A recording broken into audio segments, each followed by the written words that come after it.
Hello बच्चों, let's see the question. The question is hybridisation of nickel NH3 whole 6 2 plus zinc NH3 whole 6 2 plus R. So first of all, let's get understand the key concept that we are going to use in this question. तो की concept जो हमारा use होगा इस question में वो use होने जा रहा है hybridisation of complexes. How to calculate या फिर how to find out the hybridisation in case of complexes. तो यहाँ हमें दो कॉम्प्लेक्सेस दे रखे हैं, उनकी हमें हाइब्रिडाइजेशन पता करनी है. सो हाइब्रिडाइजेशन ऑफ कॉम्प्लेक्सेस.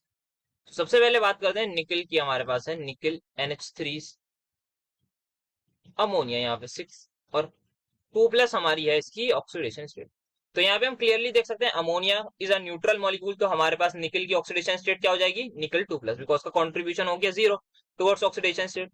तो निकल हमारे पास यहाँ पे 2 प्लस में.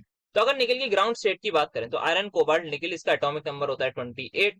अगर इसकी कॉन्फ़िगरेशन लिखना चाहे तो that will be argon and then we will have 3d 8 and 4s2. ये इसकी कॉन्फ़िगरेशन हो जाएगी. बट हमें बात करनी है निकल 2 प्लस की. तो दो इलेक्ट्रॉन्स फ्रॉम लास्ट या फिर आउटर मोस्ट शेल में से हम निकाल देते हैं. तो दैट विल बी फ्रॉम हमारे निकलेंगे 4s2 में से. तो ये हो जाएगा हमारे पास 3d8. ना अगर हम बात करें ऑर्बिटल डायग्राम के बनाने की, सीधा हमारे पास लिगेंड क्या है? यहाँ पर लिगेंड है हमारे पास ammonia, and ammonia is basically a strong field ligand. तो ये क्या करेगा? पेयरिंग करा देगा ऑफ इलेक्ट्रॉन्स. तो यहाँ पे हमारे पास पेयरिंग हो जाएगी. तो दैट मीन्स 8 इलेक्ट्रॉन है, ये 4 ऑर्बिटल्स में पेयर हो जाएंगे. तो 1 2 3 4 5 6 7 8. अब यहाँ पे हमारे पास 3d था, अब यहाँ पे 4s0 होगा. तो ये 4s0 हमारे पास ऑर्बिटल खाली पड़ा है. Then we will also have 4p0, क्योंकि फोर्थ अगर शेल आ गया तो 4p भी हमारे पास खाली होगा. तो यहाँ पे हम ये देख सकते हैं. तो ये हमारे पास हो जाएगा.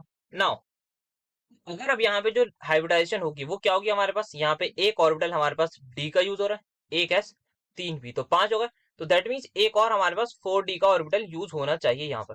तो हमारी हाइब्रिडाइजेशन क्या हो रही है? अगर ऐसा रहा तो dsp3d. क्या ये ऐसी हाइब्रिडाइजेशन है? नो, ऐसी कोई भी हमारी हाइब्रिडाइजेशन पॉसिबल नहीं है. So that means in this case ammonia हमारा स्ट्रॉन्ग फील्ड लिगेंड है, बट यहाँ पर पेयरिंग नहीं होगी.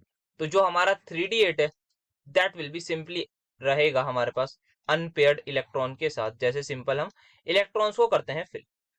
सो 1 2 3 4 5 6 7 8 ये हमारे पास रहेगी. एंड यहाँ पे अब इसकी हाइब्रिडाइजेशन जो हो जाएगी दैट इज हमारे पास 4s एम्प्टी होगा, 4p एम्प्टी होगा और 4d हमारे पास एम्प्टी होगा. तो हमारी फाइनली हो जाएगी sp3d2 इसकी हाइब्रिडाइजेशन.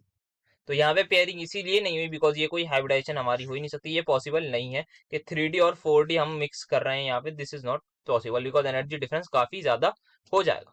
तो ये हमारा नहीं है. तो sp3d2 हमारी हो जाएगी हाइब्रिडाइजेशन. नेक्स्ट बात करते हैं जिंक की. तो जिंक का कॉम्प्लेक्स है हमारे पास NH36 2 पॉजिटिव. तो Zn2 प्लस सिंपली हमारे पास हो जाएगा. एटॉमिक नंबर इसका होता है 30. तो आर्गन इसकी फुल रहेगी 18 इलेक्ट्रॉन और 10 इलेक्ट्रॉन हमारे पास 3d 10 में रहेंगे. 4s0 हो जाएगा बिकॉज 4s2 हमारे पास नॉर्मल होता है. 4p 0 एंड अगेन 4d भी 0 होगा. तो यहाँ पे क्या होगा? यहाँ पे इसका जो ये तो d तो फुल ही है क्योंकि 10 के 10 इलेक्ट्रॉन है. तो एक यहाँ पे लोन पेयर डोनेट होगा, 3 यहाँ पे होंगे तो होगा 4 और 2 हमारे d में हो जाएंगे लोन पेयर डोनेट किसके? अमोनिया के. तो दैट मीन इसकी हाइब्रिडाइजेशन क्या हो जाएगी? इसकी हो जाएगी sp3d2. तो यहाँ पे ये 2 ऑर्बिटल लगेंगे, ये 3 ऑर्बिटल लगेंगे और ये लगेंगे. तो ये हमारी इसकी हाइब्रिडाइजेशन हो जाएगी. That is my sp3d2. तो दोनों की हमारी हाइब्रिडाइजेशन हो रही है sp3d2. So the final answer is going to be the option number B, both sp3d2. Hope you understood this well.